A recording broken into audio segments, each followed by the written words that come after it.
सोनपुर गांव बम्बू की खेती के लिए मशहूर था। वहाँ पर सालों से बम्बू की बहुत अच्छी खेती होती थी। दिनेश का भी एक छोटा सा बम्बू का खेत था। उसका बेटा राजेश भी उसी के साथ काम करता था। अरे राजेश, हमारे जो बम्बू का ऑर्डर आया था, क्या तुमने उसे भिजवा दिया है? अरे हाँ पापा, मैंने तो कल शाम को उसे भिजवा दिया था। अगर उन्हें समय से ऑर्डर मिल जाएगा तो आज शाम तक हमारा पेमेंट भी हो जाएगा। शाम हो जाती है और दिनेश के घर के बाहर एक बम्बू लदा ट्रक खड़ा होता है। अरे ये ट्रक वापस क्यों आ गया? इसे तो बम्बू उतार कर पेमेंट लेकर आना था। दिनेश अंदर से राजेश को बुलाता है। राजेश अंदर से आता है। वो बहुत दुखी लग रहा होता है। राजेश, ये देखो ना, ये ट्रक वापस आ गया। अरे हाँ पापा, मैं जानता हूँ। मुझे शहर से बम्बू के खरीदारों का फोन आया था। उन्हें हमसे कम दामों में कहीं से बम्बू मिल रहा है, इसलिए अब वो हमसे बम्बू नहीं खरीदेंगे। अरे लेकिन वो बिना बताए ऐसा कैसे कर सकते हैं? हमें पैसों की कितनी जरूरत है। अब हम इतने सारे बम्बू का क्या करेंगे? तुम उनसे कहो कि हम भी बम्बू कम दामों में दे देंगे। अरे पिताजी, मैंने उनसे बात की, पर वो अब किसी भी तरह से हमारे बम्बू लेने को तैयार नहीं है।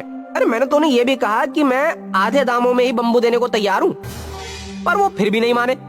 दिनेश और राजेश को इस ऑर्डर से बहुत उम्मीद थी। कुछ दिनों से उनका कारोबार वैसे भी ठीक नहीं चल रहा था और अब इतने बड़े ऑर्डर के वापस आ जाने से उनको भविष्य में अंधेरा ही अंधेरा दिख रहा था। एक दिन राजेश दिनेश के पास जाता है और कहता है, अरे पापा, आप बिल्कुल चिंता मत करो। मैंने सोच लिया है कि अब हम इतने सारे बम्बू का क्या करेंगे। क्या करोगे तुम बेटा? मुझे तो कोई उपाय नहीं सूझ रहा। मैंने तो अपने सारे दोस्तों से मदद मांगने की कोशिश की, पर कोई भी हमारी मदद करने को तैयार नहीं है। अब सभी की हालत खराब है। मार्केट में बम्बू के दाम भी गिरते जा रहे हैं। अरे हाँ पापा, इसलिए मैंने सोचा है कि अब हम बम्बू का कारोबार नहीं करेंगे।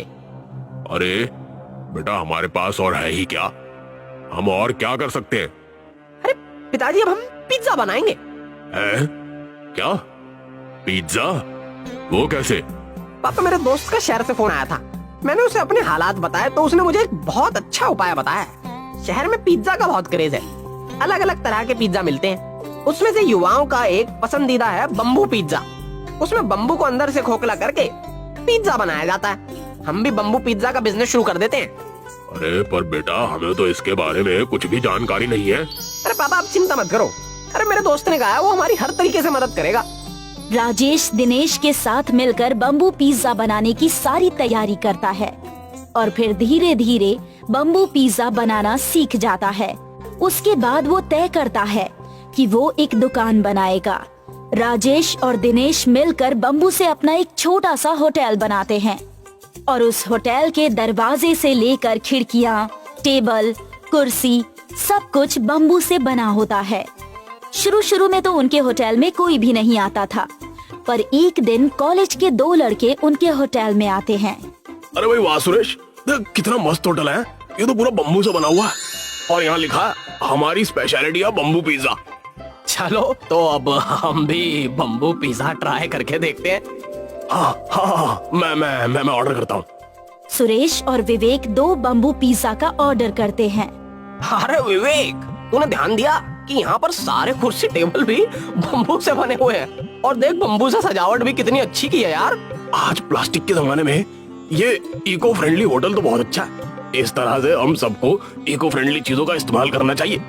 मैं इस होटल के मालिक से बात करता हूँ कि उन्हें ऐसी होटल बनाने की प्रेरणा कहाँ से मिली। विवेक और सुरेश दिनेश को बुलाकर उससे सवाल पूछते हैं। अरे सच में आपका होटल तो बहुत अच्छा है। आपने ये सब कैसे किया? दिनेश उन दोनों को अपनी पूरी कहानी बताता है। विवेक और सुरेश को दिनेश की ये कहानी बहुत अच्छी लगती है। क्या आपका बिजनेस ठीक चल रहा है? क्या आप मुनाफे में हैं? देखिए, अभी तो हम मुनाफे में नहीं चल रहे, पर मैं पूरी उम्मीद करता हूँ कि आगे चलकर हमें मुनाफा जरूर होगा। हाँ, आप बहुत अलग कर रहे हो। आपको मुनाफा जरूर होगा। हम आपकी मदद करना चाहते हैं।